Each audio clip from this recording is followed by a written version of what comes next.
memuji Tuhan.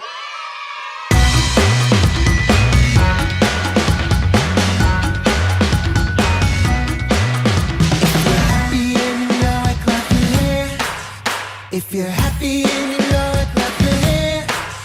If you're happy and you know it, then your life will surely show it. If you're happy and you know it, clap your hands. If you're happy and you know it, stomp your feet. If you're happy and you know it, stomp your feet. If you're happy and you know it, then your life will surely show it. If you're happy and you know it, stomp your feet. If you're happy and you know it, shout amen.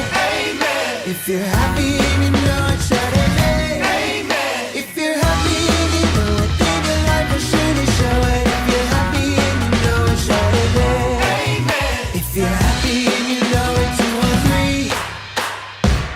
Amen. If you're happy and you know it, 2 or 3. Amen. If you're happy and you know it, then your life will surely show it. If you're happy and you know it, 2 or 3.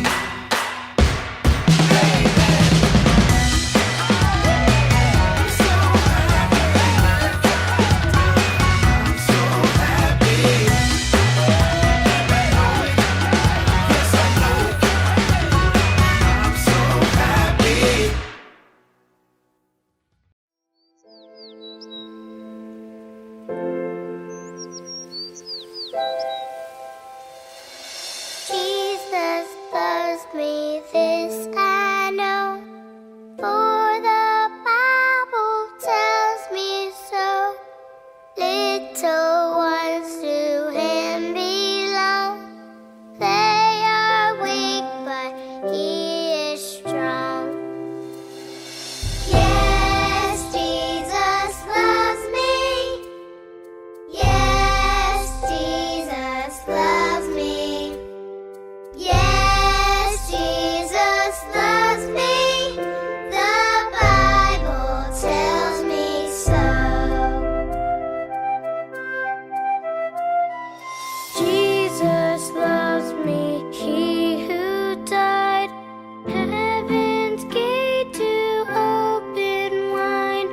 He will wash away my sin. Let His little child come in. Yes, Jesus loves me.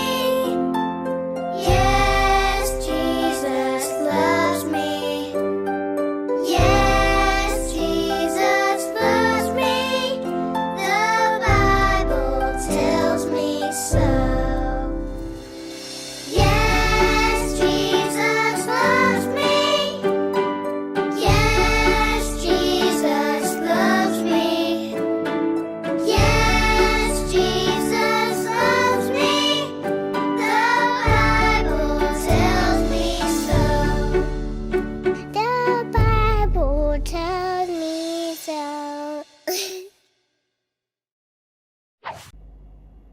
Tada! Teman anak raja. Shalom teman-teman. Wah, semuanya di sini pasti bersukacita kan? Dan tentunya semua sudah sikat gigi ya. Kakak hari ini akan bercerita tentang pasta gigi Colgate yang sudah ada dari 200 tahun yang lalu, yang penjualannya sudah tersebar ke seluruh dunia. Pemilik perusahaannya atau pabriknya bernama William Colgate. Sebagai pengusaha muda, William juga beberapa kali mengalami kegagalan dalam usahanya. Sampai suatu kali temannya menasehati William, "Berikan hatimu kepada Tuhan Yesus.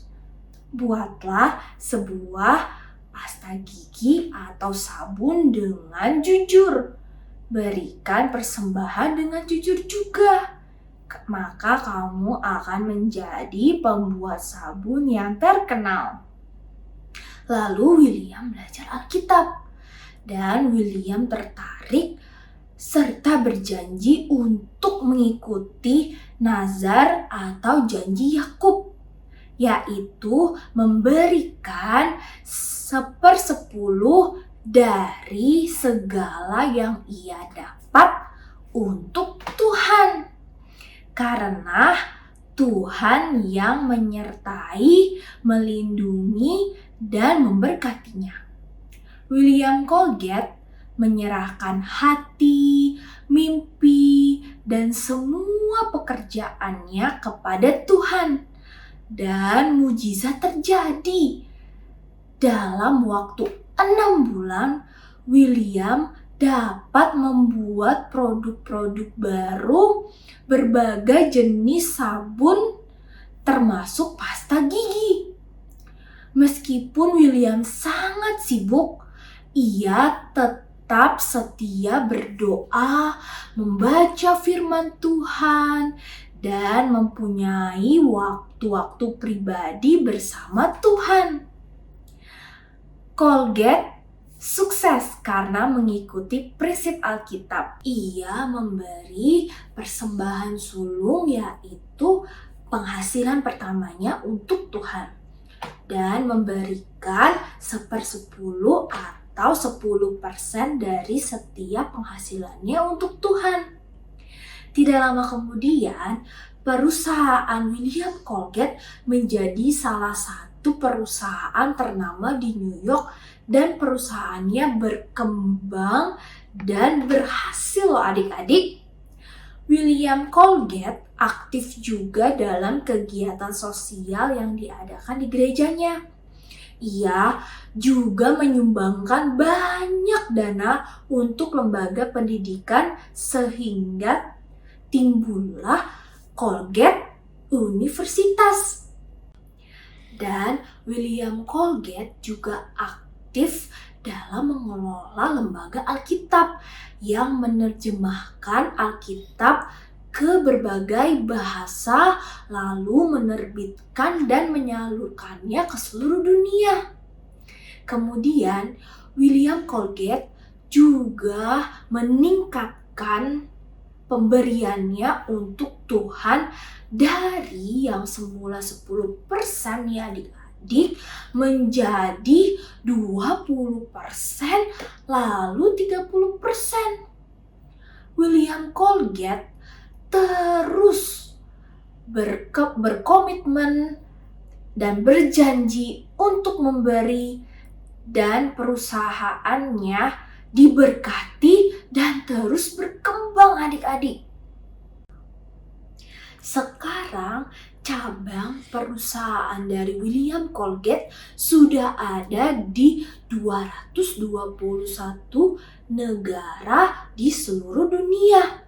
Bahkan termasuk salah satu perusahaan paling sukses di Amerika. Keberhasilan William Colgate menjadi kesaksian seseorang yang diberkati Tuhan berlimpah karena memberi.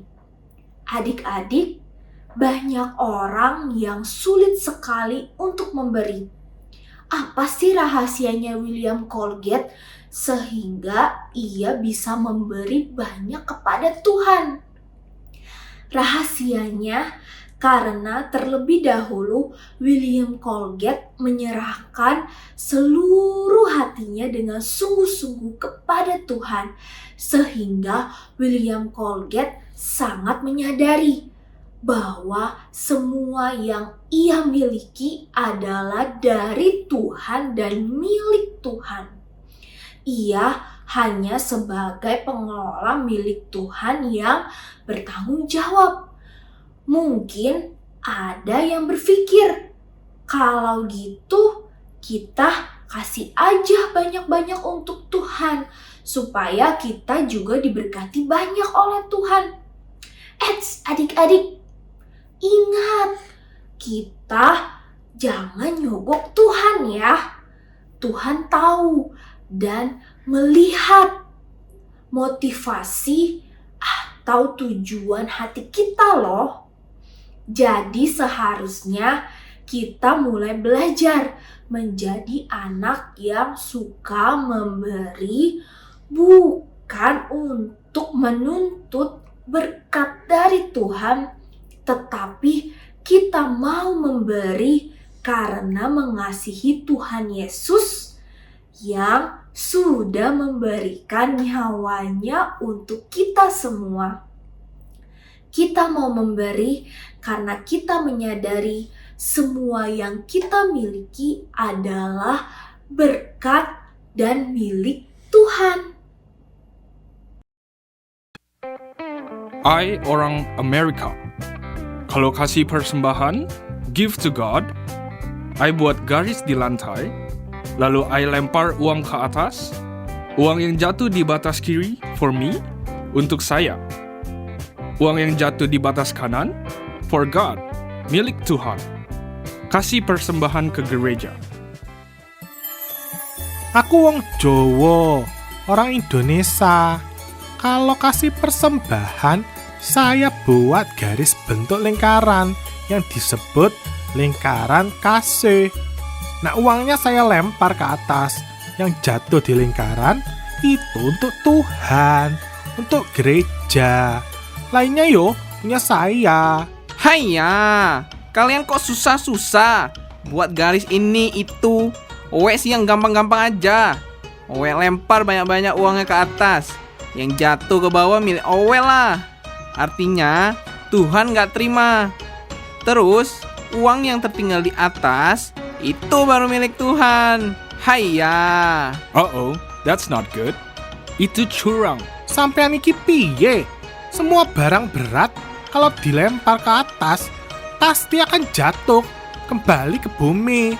Itu namanya gravitasi. Yep, they fall down. Haiya, suka-suka Owe lah.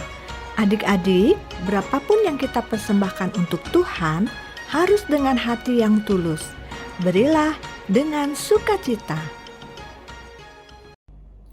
Pada suatu hari, Tuhan Yesus sedang duduk di bait Allah, menghadap peti persembahan dan memperhatikan bagaimana orang banyak memasukkan uang ke dalam peti persembahan itu. Banyak orang kaya memberi dalam jumlah yang besar. Lalu datanglah seorang janda yang miskin dan memasukkan hanya uang 2 peser, yaitu jumlah uang yang sangat sedikit. Lalu Tuhan Yesus memanggil murid-muridnya dan berkata, "Janda miskin ini memberi lebih banyak daripada semua orang yang memasukkan uang ke dalam peti persembahan. Sebab mereka semua memberi dari kelimpahannya, tetapi janda miskin ini memberi dari kekurangannya. Semua yang ada padanya, yaitu seluruh penghasilannya atau seluruh nafkahnya." Artinya, orang-orang yang kasih banyak itu masih punya uang banyak di dompet atau di rumahnya. Bahkan ada yang ngasih uang banyak dengan tujuan yang salah, adik-adik, yaitu dengan sombong supaya dilihat dan dipuji oleh orang-orang lain. Dan ada juga orang yang punya uang banyak tetapi memberi Tuhan hanya uang receh yang nilainya kecil. Pasti Tuhan kecewa ya adik-adik melihat orang-orang yang seperti ini, yang telah diberkati secara berlimpah oleh Tuhan tetapi memberi sedikit dari yang ia punya atau memberi dengan sombong adik-adik untuk dipuji orang lain. Lalu bagaimana dengan janda miskin ini? Janda miskin ini adalah orang yang tadi memasukkan uang yang nilainya sedikit, tetapi itu adalah uang yang dimilikinya adik-adik. janda miskin itu tidak punya uang lagi atau nggak tahu bagaimana hidup dia selanjutnya karena itu adalah sisa uang dia satu-satunya adik-adik. Tetapi janda miskin ini menunjukkan bahwa dia ingin memberikan yang terbaik karena hatinya penuh dengan ucapan syukur atas berkat Tuhan yang ia terima. Padahal ia begitu miskin. Dan janda miskin ini menunjukkan imannya kepada Tuhan.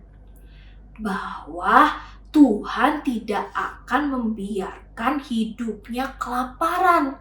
Tetapi ia percaya bahwa Tuhan pasti akan selalu memelihara, memberkati, dan mencukupkan semua kebutuhannya. Wow, luar biasa banget ya janda miskin ini.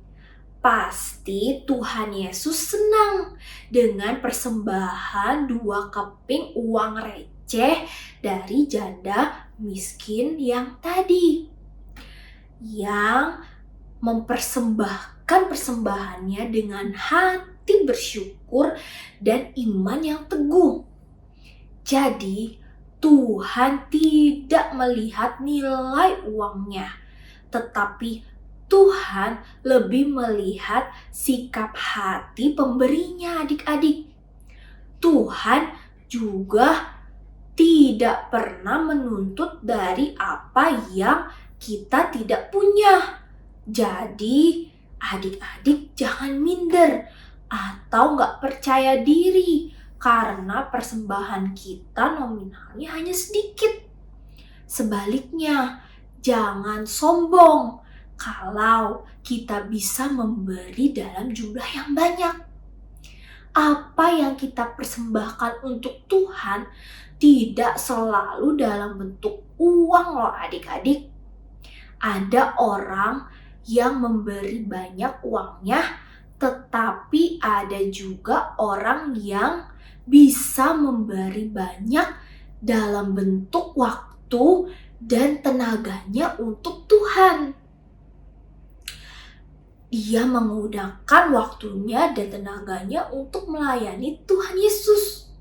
Yang pasti, semakin kita sadar akan anugerah Tuhan yang besar di dalam hidup kita, pasti kita akan juga semakin ingin memberikan waktu, tenaga, dan juga uang yang kita miliki, dan yang pastinya yang terbaik untuk Tuhan Yesus ya adik-adik, dan untuk pekerjaan Tuhan.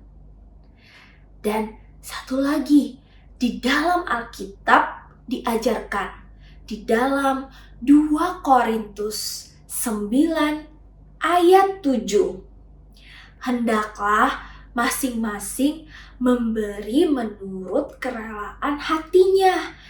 Jangan dengan sedih hati atau karena paksaan. Sebab Allah mengasihi orang-orang yang memberi dengan sukacita. Yuk adik-adik semua, kita mau belajar memberi yang terbaik untuk Tuhan dengan penuh sukacita karena kita bersyukur dan mengasihi Tuhan Yesus. Kita memberi supaya Tuhan Yesus disenangkan, pekerjaan Tuhan bisa berkembang dan banyak jiwa dapat diselamatkan. Dan tentunya yang paling penting karena nama Tuhan bisa dipermuliakan ya adik-adik. Yuk sekarang kita sama-sama berdoa. Tuhan Yesus, saya mau terus belajar mempunyai hati yang suka memberi dengan sukacita. dan bersyukur dan bersyukur atas kasih, atas kasih, atas berkat, atas berkat, atas keselamatan atas keselamatan yang sudah yang sudah Tuhan berikan. Tuhan berikan. I love you, Jesus. I love you, Jesus. Amin. Amin. Nah, adik-adik, sekarang kita mau sama-sama hafalin ayat hafalan bulan ini ya. Ayat hafalan bulan ini diambil dari Kisah Para Rasul 20 ayat 35D. Adalah lebih berbahagia memberi daripada menerima. Sekian ibadah online hari ini. Yuk adik-adik, kita mau sama-sama belajar untuk memberi yang terbaik untuk Tuhan Yesus. Dan jangan lupa adik-adik, ajak dan share link ibadah online Tara ke teman-teman yang lain ya. Tetap stay at home, salam sehat, dan Tuhan Yesus memberkati. Tara!